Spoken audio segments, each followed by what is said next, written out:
Welcome to SuperTalk Outdoors, where we celebrate every single Monday at lunchtime the world-class outdoors of the state of Mississippi. I want to thank you for joining us on the powerful SuperTalk Mississippi radio network or on SuperTalk TV at C-Spire TV. You might be watching the show on YouTube or Facebook or listening on your favorite podcast. It's March the 4th, 2024, as we barrel toward turkey season. This show is about celebrating Mississippi as the capital of the outdoors in America, but it's also about shining the light on the public process of outdoors and outdoors management. As a former newspaper publisher and digital media CEO, I've always thought that sunlight is a powerful lubricant for change when it comes to the public trust. And I'm honored to be here in retirement, where the experience I gained as a publisher sort of intersects well, actually, with my love of the outdoors. I'm also honored to have an independent voice. The positive response for SuperTalk Outdoors has been overwhelming. Social media engagement is up 253%, but radio is still king in Mississippi, and I want to thank you for listening. So bear with me as I have a lot to say today. I'm going to connect some extremely important dots over the past couple of years. They're going to help you better understand what's going on today with our Wildlife Commission. I hope it makes you want to pay closer attention. It certainly should. If you look back on my shows, one commissioner's name on the Mississippi Department of Wildlife, Fisheries, and Parks Commission comes up a lot. In over 2 years of doing this show, I've gotten more notes and more calls concerning Commissioner Leonard Bentz than any other commissioner from people inside the department and outside the department, including a wide array of leaders from the conservation community. I've referred to Bentz in the past as an anti-biologist member of the commission, because his votes often defy biology. He's against anything related to chronic wasting disease. He skipped a public meeting in Harrison County, which was in his district, after a positive CWD test was found here. Everything we know about this insidious whitetail disease was shared at that meeting. The department's William McKinley, his presentation was extremely good, and it gave us the latest body of knowledge about the disease. But Bentz wasn't there to learn the latest and to show his concern because, as he says, he said it many times, he doesn't agree with all this CWD stuff. But it's not just CWD. At a time when states are pooling money with organizations like Delta Wildlife and Ducks Unlimited in order to make substantial investments in the prairie pothole regions in the northern U.S., where Mississippi ducks come from, big projects in that region is the only way we're ever going to make a dent in our duck problem. Bentz voted against duck program recommendations to invest our duck stamp money in that region. Those investments have never been more important than now, given the increasing amount of troubling data coming out of the duck surveys and the flyway. We'll talk more about that in an upcoming show. While there have been many discussions and actions of the commission that have given outdoorsmen and women pause over the last couple of years since Bentz joined the commission, I want to give you some solid examples of the types of things that have created more concern from conservation organizations across the state. I've talked about these developments on the show, and as I've explained, that wasn't a popular thing to do with some commissioners and some special interests. I can assure you that. The first example I want to give as Bentz's efforts on behalf of a select group of deer breeders to introduce a motion to ask for an attorney general's opinion that ultimately reversed a previous attorney general's opinion that gave the commission the authority to approve the sale and transfer of whitetail deer. I think they thought at the time they had the votes. I also think talking about it on this show slowed that train down. The commission has not yet entertained a motion as a result. Thank goodness. This effort is against everything Mississippi stands for in our conservation efforts. This is one of the many good reasons Bill Kincaid, the chairman of our conservation efforts, or the chairman of our House Wildlife and Fisheries and Parks Committee, went on a mission to pass out of the House of Representatives a public trust document, our doctrine, to make it a law explicitly stating that wildlife belongs to the people and cannot be sold.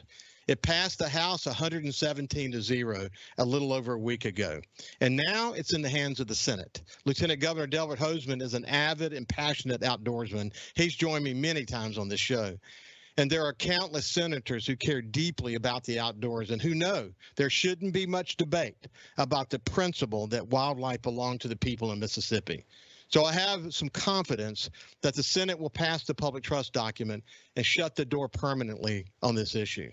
One day, I'm going to tell you more about what was going on behind the scenes with this issue. It will make you sick, but it will also show why we have to pay closer attention, because a few politically connected men and their lobbyists want to control wildlife policy in the state. Yes, they have lobbyists.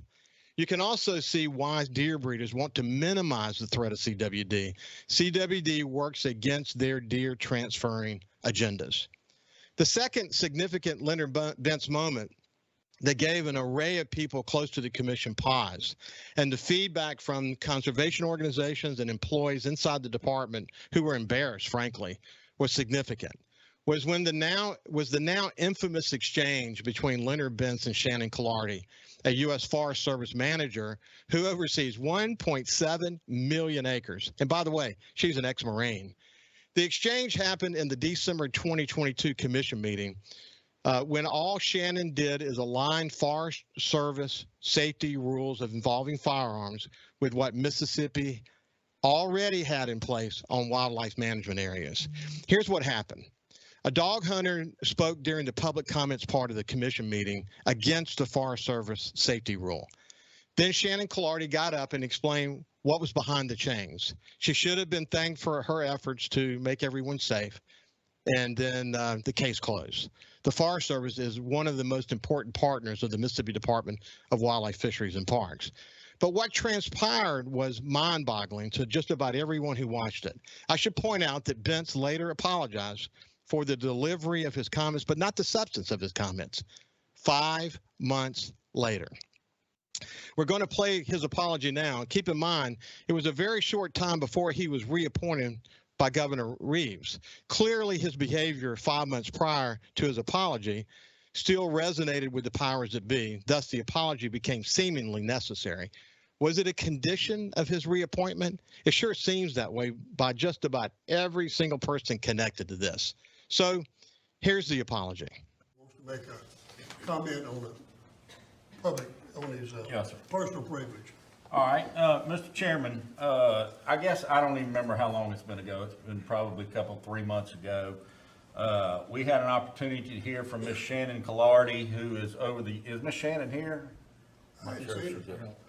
We had an opportunity to hear from Ms. Shannon Clardy on a safety rule issue, and then I was able to ask her some questions, and a friend of mine said, Leonard, you sounded like you were 10 grit sandpaper in that conversation. So I played the conversation for my wife, and she said, well, Leonard, she says, I understand how passionate you are, but people that don't know you understand that that would be a little bit abrasive. So I called Shannon about 2-3 weeks ago, and I went and met with her privately, and I personally apologized to her, and she accepted. We had a very good conversation, started talking about good things with the Department of Wildlife and U.S. Forest Service. So I wanted to publicly explain to y'all that I have apologized. I'm publicly apologizing to her for my delivery. I'm very, very passionate about things, but sometimes when you deliver things in certain ways, they can be taken the wrong way. She is a professional lady. She's a great partner with the U.S. Forest Service is a great partner with us. We're talking about some different things that might be beneficial to our outdoorsmen in the U.S. Forest Service system. So I still believe, and I told her I believe 100% of what I said, but my delivery was horrible, and so I'm publicly apologizing to her today for my delivery to her. So I appreciate you giving me the opportunity to do that, and we look forward to working with her in the future. Appreciate your comment and appreciate your honesty about it. Yes, sir. All right, next on the agenda. Okay, so note his apology. He apologizes for his delivery, but he says he still believes 100% of what he said. So is that really an apology if you don't take anything back? Why not just thank her for aligning safety rules with those in the WMAs, making hunters safer and making it easier for law enforcement officers to enforce the law? Wouldn't that have been more appropriate? Why the stubborn defiance? Incidentally, now a year later, we now know the safety rules help reduce conflict and conformance to them. And conformance to them is high. When we come back, we're going to continue on and explain and play a segment of tape that gives you a sense of what Leonard Bentz still believed 100% in. What does he believe 100% of what he said? What did he say? We'll hear that from his mouth. We'll see you after this break. Welcome back to Super Talk Outdoors. We're talking about we're connecting some dots over the past couple of years that help you better understand what's going on at the commission today. And then when we went to break, we're talking about the infamous sort of exchange between Shannon Clardy from the Forest Service and Leonard Bentz. So he apologized for the delivery, but not the substance. So what is it that Leonard Bentz still believed 100% in? We're going to play now a portion of that apology, but let me give you some headlines. First of all, he believed the safety rules that the Forest Service put in place that match the rules that in place at WMA was an assault on dog hunters. He believed they were assault on hunters. He believed Shannon, an extremely respected leader in this state, was nothing more than a bureaucrat sitting in an office making rules. There's more. He calls it passion. See what you think. So here's a portion of what he had to say from his mouth, not mine. You can watch the whole exchange at the department website. So here it is. Well, again, sir, this closure order does not deal directly with dog deer hunting, and this closure order deals with the safety and operation of firearms on and near roads. I know that's what you said. Dave, ma'am, let me ask you a question. Yes, sir. This rule that the closure order, I think that's what you're calling it. That's correct. It's a promulgated rule by the U.S. Forestry Service. Is that right? Oh, I'm not sure what you mean by the word promulgated. So this is a safety closure order that I am allowed to issue under So my you issue it under your own order without the input of the Mississippi sportsman who hunts on the national forest land. You made this decision in your office with the input of law enforcement and other entities. What about the average Mississippi everyday hunter that used the Forest Service land to hunt on? This is an assault on dog hunters. I can tell you, I sit on this commission and I listen. I know what's going on. A lot of it's brought on by the bad guys in the dog hunting deal. But for a federal bureaucrat to promulgate or to make, not even promulgate a rule, to make a rule without any input from the Mississippi hunter, well, I don't understand that. How do you do Sir, that, it's man? not been our standard operating procedure to allow public comment on matters of public safety. When we see an issue, it is our responsibility to respond. We don't typically open those matters up to public comment. Well, that is typical bureaucracy. And we've got a great partnership with the U.S. Forest Service, and I appreciate it. But if you're going to make rules and make our law enforcement officers now have to enforce these laws, I heard, well, we're going to give them a warning for a couple of days. Chief, how's that going to work? Are we giving them a warning for a little while? Is there a grace period? Are we writing tickets tomorrow? We're not writing tickets, we're just educating the general public on the rules and Yeah. set forth by you. So I can't imagine a federal entity making a rule without on the average everyday hunter without the input. Hey, if you're worried about safety, just do away with hunting, period. Because that's where people get hurt. And I am not for that. In an assault. Commissioner Bentz is very vocal, but let me just say. No, I'm not done, Billy. Wait. No, I've got All the right, floor. you speak. I got the floor. Let me speak. I will. Go ahead, Vince. If we don't play long ball, do you hunt? Yes, sir. Okay. Do you dog hunt? No, sir. Okay. So if we don't play long ball and we assault a Mississippi dog hunter to do away with dog hunt, I believe it's a dying breed in itself. I'll just tell you, I do. I think more and more people are going by the wayside that used to dog hunt. But we have done nothing but give the animal rights activists and everybody who's trying to assault us every single day of our life as Mississippi sportsmen another hand up. I know the private landowners in the state of Mississippi are frustrated. I'm one too. My property backs up to the U.S. Forestry. I deal with the dog hunters myself, but I respect that they're outdoorsmen. They're trying to teach their kids to further the sport of hunting in the state of Mississippi. And for a federal bureaucrat to make a rule that's going to affect the Mississippi hunter is ludicrous. And I really, really hope that our department wasn't encouraging of that, because there are problems, make no mistake about that. There are problems.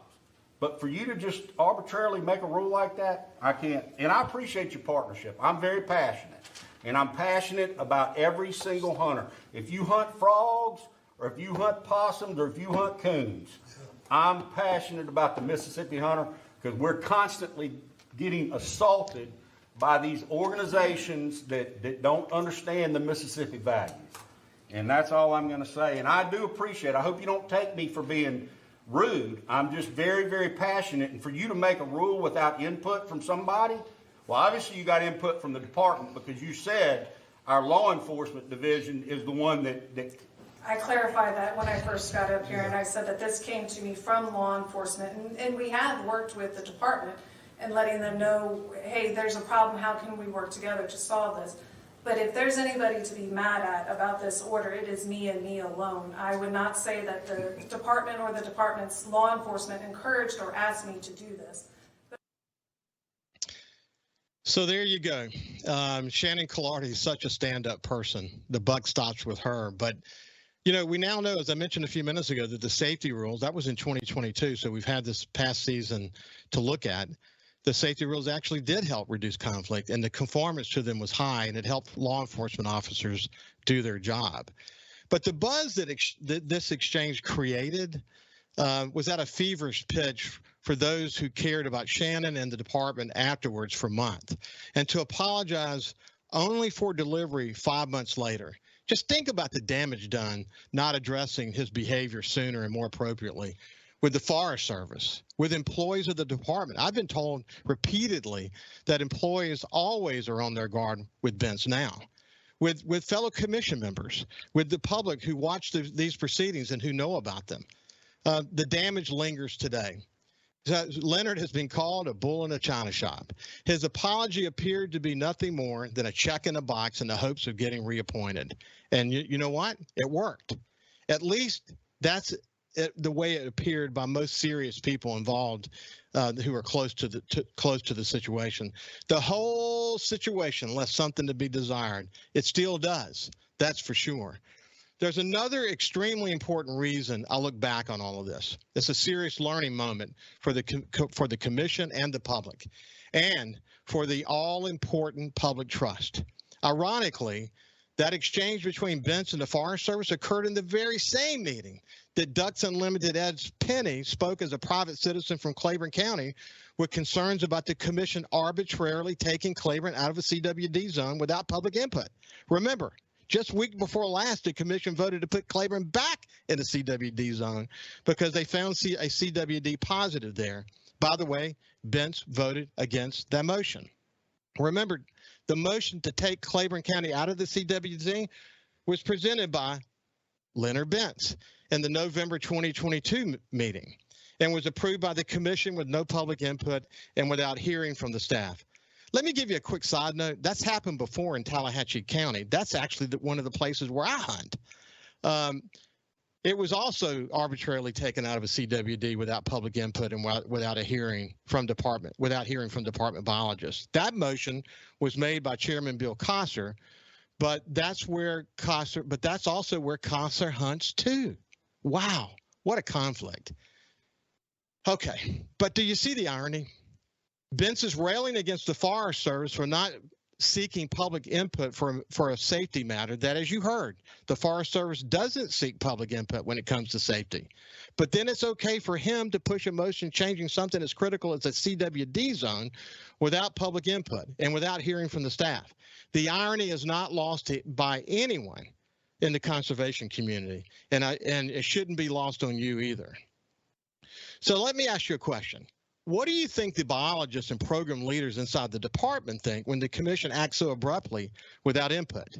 Well, the public doesn't know because their voices are silenced, but I can give you an indication of how they feel. My sources inside the department tell me they feel deflated, and they worry greatly about what happens next as a result of the commission's short-sighted decisions.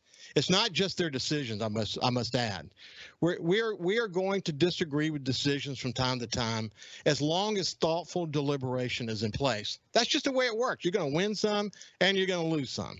But it's the process. Knee-jerk motions without public or staff input on really important issues. Isn't our wildlife legacy in the state worth more than that? I'm going to talk more in the future about how diminishing important feedback from wildlife department employees, and this is true of any organization, creates a caustic culture inside the department and is not in the best interest of Mississippi's conservation efforts. But the buzz about all of this continues today, especially as we approach Bentz's confirmation hearing in the Senate. But the good news is the vote week before last on Claiborne County to put Claiborne County back in the CWD zone.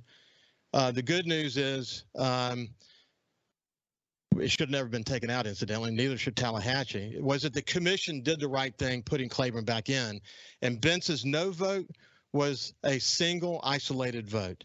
When we come back on the other side, I have a very special note about the confirmation process, and then we're going to hear, then we're going to go from there. We'll see you after this break. Welcome back to Super Talk Outdoors. I want to tell you now real quick about the how a wildlife commissioner is confirmed. When the governor appoints or reappoints a commissioner, that person goes before the Senate Wildlife Committee. And if the committee confirms them, they stay on the commission. If they don't, the governor has to appoint someone else. Now listen to this. Senate Wildlife Committee Chairman Neil Whaley, who oversees the confirmation committee, has told people close to this that the Senate committee will confirm Leonard Bentz. I'm finding that troubling, and I hope that you do too. That the chairman of the committee responsible for the confirmation process will tell anyone that before they even have a hearing. Is he saying the goose is cooked on this already? I hope not. But to be clear, I'm not new to this process. As long as Governor Reeves pushes for Bentz's confirmation, we wish he'd find someone else. And as long as Bentz hasn't broken the law, his confirmation usually would be nearly assured. But the conservation community hopes it is a much more serious review this time. Meanwhile, I've heard that from senators that Bentz has been lobbying committee members hard.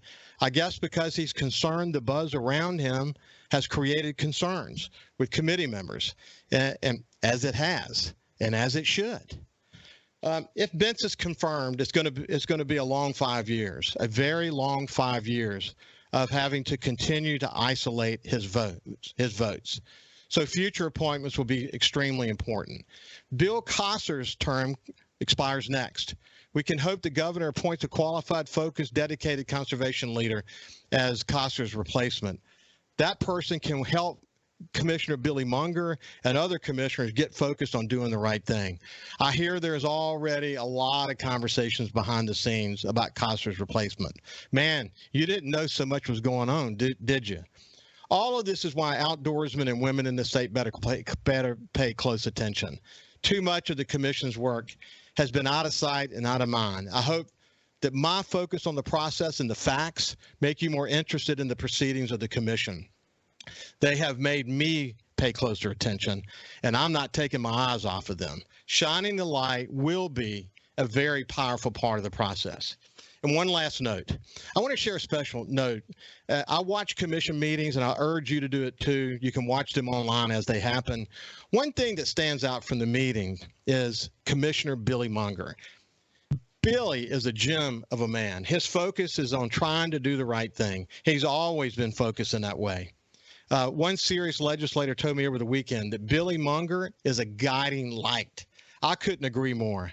His focus is on conservation and doing the right thing. I watch him and I just marvel at how much he cares. We can only hope that this example is emulated by other commissioners. He says what needs to be said in contentious meeting. He did that in the meeting with Bentz, was so aggressive toward the Forest Service. He was the voice of reason in that moment and said what the Park Service was doing was important and was about aligning safety rules with the department. He made it clear he has no problem with their focus on safety. Billy Munger can always be depended upon to say the right thing and vote for what's best for this state. We are lucky to have him in that seat, and we need more commissioners like Billy Munger. So now let's move on.